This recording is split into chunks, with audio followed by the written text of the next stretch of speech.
Hey traders, I wanted to do a video on how to trade the FOMC meeting, and I have a screenshot of the September 21st FOMC meeting that I traded successfully, and wanted to show you how I made that successful trade. Um, so as we know, this Wednesday is going to be the anticipated rate hike at 2 p.m. Everyone is expecting 75 basis points. And as you could probably guess, that's already been priced in.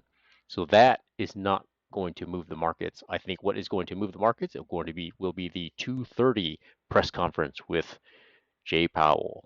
Okay, and I that's when the fireworks are going to fly. I don't know what's going to come out of his mouth, but what I do know is the market is going to make a big move one way or another, up or down.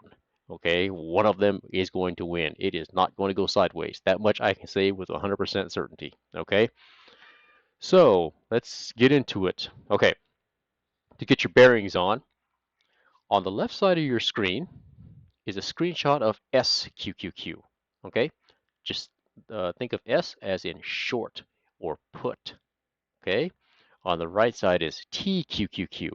Okay, so that's the opposite. So that's the long version. Call. Just think call when you see T. Now, for both SQQQ and TQQQ, they are divided into 5-minute and 30-minute time frames. You see at the bottom here. See that? 5 and 30 for SQQQ. TQQQ is 5 and 30. Okay, so this is what happened back on September 21st. On that day, SQQQ won. In other words, short won, and the markets went south.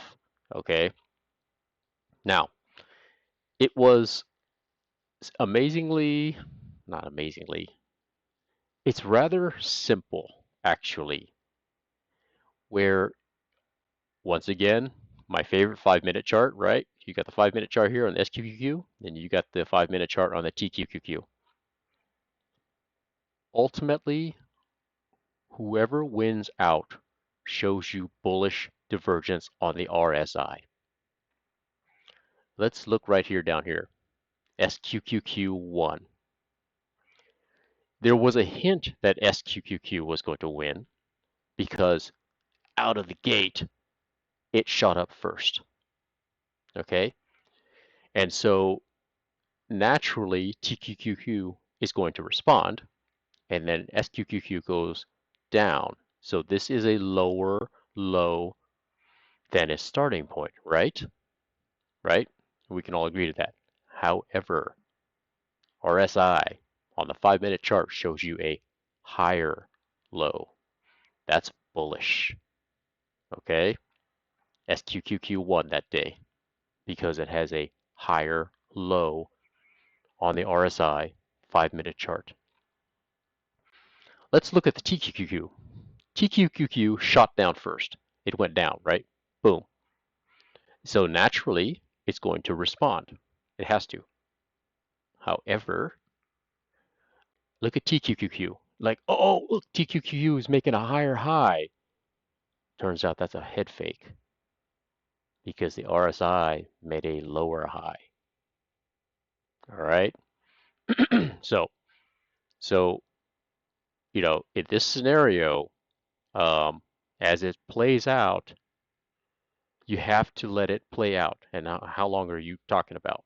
Well, since this is a 5-minute chart, once again, let's go 5, 10, 15, 20, 25, 30, 35, 40, 45, 50 minutes goes by. Hour, an hour goes by before you should make your move. Okay? So, however way you want to trade, let's just say you're trading SPY, right? So let's say this is not TQQQ and this is SPY. Okay? Well, you would see this, you would see the lower high corroborated by the higher low on SQQQ. You need to short it. You need to short SPY on that day. Even though it made a higher high, you need to short it. Okay, that's basically that in a nutshell is actually how I traded it that day. I sat there and waited for almost an hour. Just let them duke it out. Let them duke it out. You know, this time around,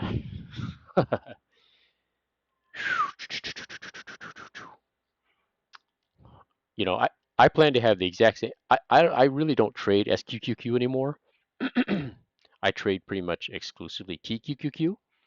But on Wednesday, I will have SQQQ open just so I can see the visual like I have on the screen right now. Okay. Um, just so I don't have to do any mental calculations or mental translations, right? I say, oh, is that a lower high? That means that's got to be a higher low on the other side, right? I don't want to do that. I just want to look at them side by side and make the call. And you will also see, like on the 30-minute, it corroborates. The 30-minute corroborates the 5-minute, right? It just does. In fact, the 30-minute is more exaggerated than the 5-minute, right? It's an even higher low, right? A steeper slope on both sides, right? TQQQ, it's a steeper downward slope than on the 5-minute. Okay, so um, let's see. Am I forgetting to mention anything else? I mean that I don't want to make it any more complicated than that. That's how I trade it. You just wait. Oh, I know what I want to say. You know, this one, I think this time the roles will be reversed. So in the screenshot on that you see here on 921, SQQQ shot up first. I think TQQQ, too many Qs, guys. TQQQ is going to shoot up first this time, right? Why? Because the market is anticipating dovishness, right? That's number one. They're anticipating it. Whether they get it or not is a different question. They anticipate Jay Powell is going to be dovish, not hawkish. And then on top of that, the 75 basis point, they already priced that in, right? So that's not that is like, okay, we already expected that. So if 75 comes out, I think TQQQ shoots up first. That's opposite of what happened in September. SQQQ shot up first. TQQQ, I think, is going to shoot up first. Now, if the Fed instead of 75 comes out with 50, oh, you just blindly go long, guys. Don't even ask questions, or buy first, ask questions later, or buy first and don't ever ask any questions. Just go long, because the market is going to explode if they come out with 50, right? Because they were expecting 75. Okay, so but I think TQQ is going to go up first, and then the battle is going to be on. In this case, it's SQQQ, but if you're talking about SPY, the antonym of SPY is VIX, right? So have VIX, have the VIX 5-minute chart open. Um, VIX is going to follow the same pattern as SQQQ, by the way. You know, I just like to do it because they're specifically paired up together. You know, so I just prefer looking at SQQQ instead of VIX. But VIX and SQQQ is going to have the same type of pattern no matter what, because they both are the same type of what mechanism, right? They're designed to short the market, make it go down. Okay, so I think TQQ is going to go up. I think VIX or SQQQ is going to respond. I think TQQ is going to go down. And now everything depends on how far down TQQQ goes depends on what Jay Powell says at the 2:30 press conference. If he's dovish, I anticipate TQQQ to have a higher low, like SQQQ did in September. Okay? If he's hawkish, uh-oh. TQQQ is going to have a lower low. And then that's when I think the the floor is going to break out. The floor is going to the trap door is going to open. Here comes the sinkhole, because I think the market's going to go straight down if he's hawkish. Okay, so pay attention to the pivot points. Give it time. Give it time to form. Right. So you know, in this scenario, I waited 50 minutes, almost an hour. Just give it time to let the 5 minute candle close to form a new candle. That will confirm your pivot point right here in on the RSI.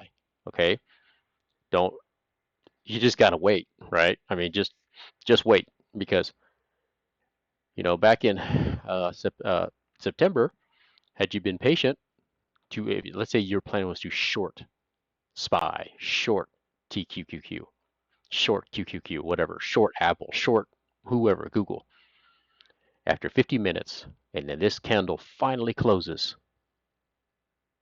you would have been mightily rewarded by shorting right up here, and then down we go. See that? So you gotta wait. You gotta wait. Even if you even if you waited for this green candle to close and got in on this candle, you're still okay because look at the size of the wick. It does cover a good amount of the green candle. So you could still keep waiting. Like this is 5 minutes, 10 minutes. You're getting into 10 to 15 minutes later after the pivot point is formed down here, just to confirm. But you would have been mightily rewarded because look how far down we went. And we just kept on going too. I don't remember exactly how far down from this date, but the following day, the following day is going to be a follow through of falling. It's not just going to bounce right back, right? We're going down. So, um, so there you have it. That is how I recommend that you can trade the FOMC meeting on Wednesday. Thanks very much. Talk to you later.